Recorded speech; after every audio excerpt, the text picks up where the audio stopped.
नमस्कार।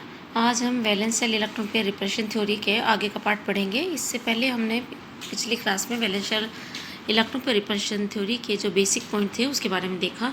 आज हम उनके कुछ एग्जांपल्स लेंगे।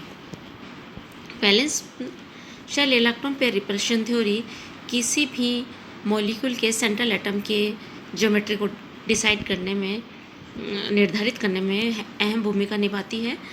Valence shell electron pair repulsion theory बताती है कि अगर किसी सेंट्रल एटम के पास में लोन पेयर नहीं है, सिर्फ बॉन्डिंग के इलेक्ट्रॉन है, तो उसकी ज्योमेट्री उसके संकरण पर डिपेंड करेगी, यानी हाइब्रिडाइजेशन पे डिपेंड करेगी। और यदि सेंट्रल एटम के पास में बॉन्डिंग के इलेक्ट्रॉन के साथ साथ लोन पेयर भी है तो उसमें डिस्टोर्शन होगा। जितने अधिक लोन पेयर होंगे उतने ज़्यादा डिस्टोर्शन होगा।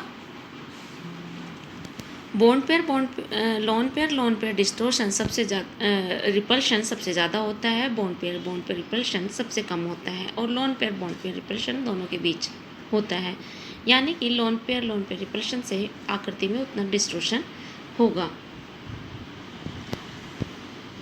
यहाँ हम देख रहे हैं चार्ट में कि अगर sp हाइब्रिडाइजेशन है तो लीनियर ज्योमेट्री होगी, उसमें बॉन्डिंग के 2 इलेक्ट्रॉन होंगे, लोन पेयर 0 है और बॉन्ड एंगल 180 डिग्री का होगा। और बेरिलियम डाइक्लोराइड इसका एग्जाम्पल है।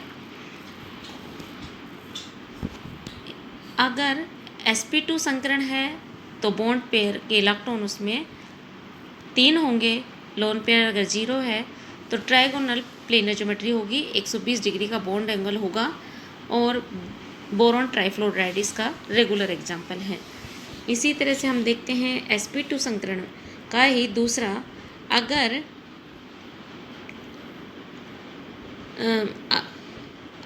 एक लोन पेयर है और 2 बॉन्ड पेयर हैं तो इस तरह के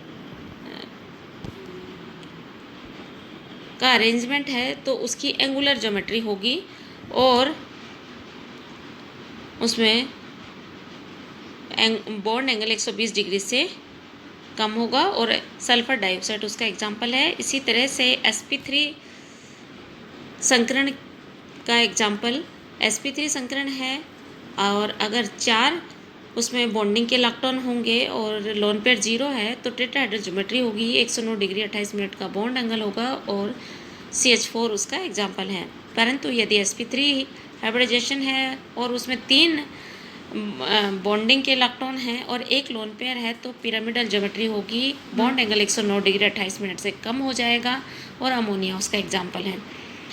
अगर sp3 हाइब्रिडाइजेशन है और 2 बॉन्ड पेयर हैं, 2 लोन पेयर हैं तो बैंड आकृति होगी, उसकी एंगुलर मोमेंट होगा, कोणीय आकृति होगी और 109 डिग्री 28 मिनट से बॉन्ड एंगल कम हो जाएगा, H2O उसका एग्जाम्पल है। sp3d हाइब्रिडाइजेशन में यदि 5 बॉन्डिंग के इलेक्ट्रॉन हैं,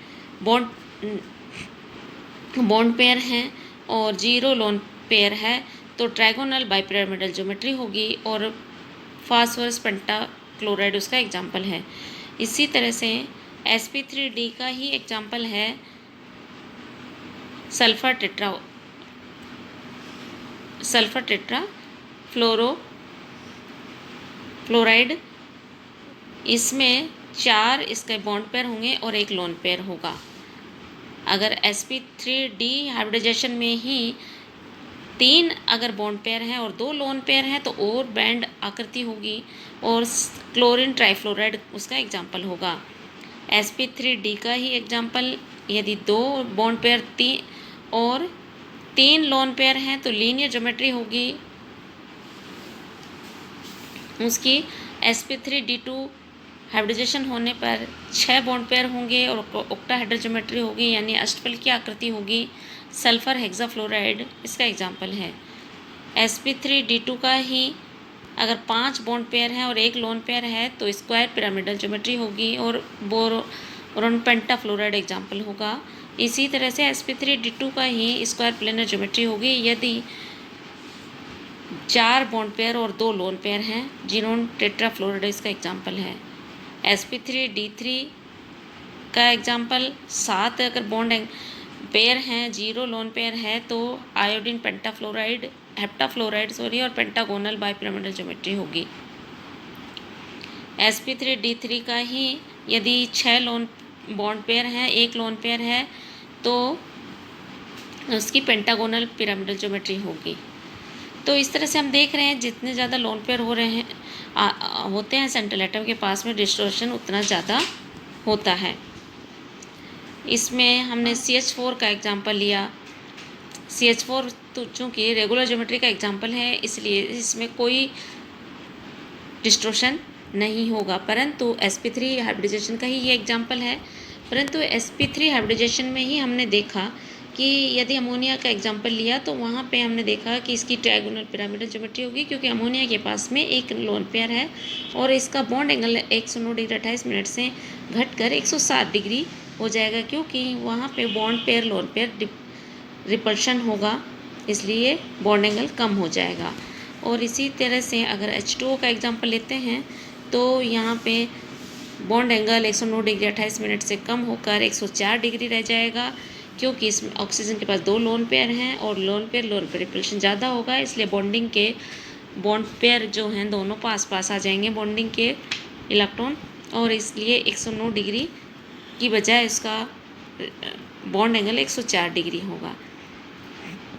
इस तरह से हम कई और एग्जांपल्स को भी हम समझा सकते हैं कि जैसे जैसे लोन पेयर की संख्या बढ़ेगी वैसे उनका डिस्टॉर्शन बढ़ेगा और बॉन्ड एंगल भी कम होगा। पाई बॉन्डिंग के इलेक्ट्रॉन किसी भी तरह का प्रभावित नहीं करते हैं हाइब्रिडाइजेशन को यानी ज्योमेट्री को, परंतु लोन पेयर उसकी ज्योमेट्री को